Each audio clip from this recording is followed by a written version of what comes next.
Hello guys, সবাই কেমন আছেন? দুপুরবেলা রান্না শেয়ার করার জন্য চলে আসলাম। একদম সহজ সরল সাদা সিধে সিম্পল খাবার, ডাল ভুনা, ডিম ভুনার সাথে ঢেঁড়স ভাজি ডিম দিয়ে।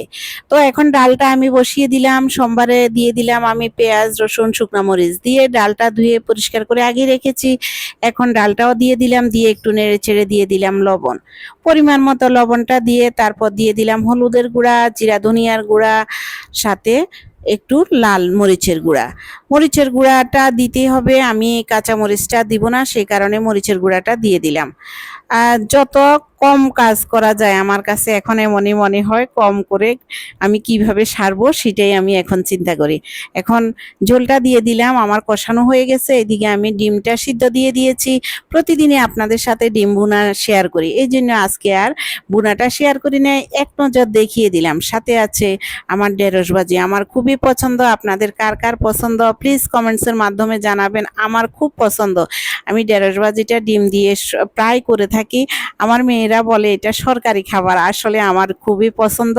ডিম দিয়ে বেশি করে পেঁয়াজ দিয়ে ঢেঁড়স ভাজি। আজকে এখানে বিদায় নিলাম, টাটা।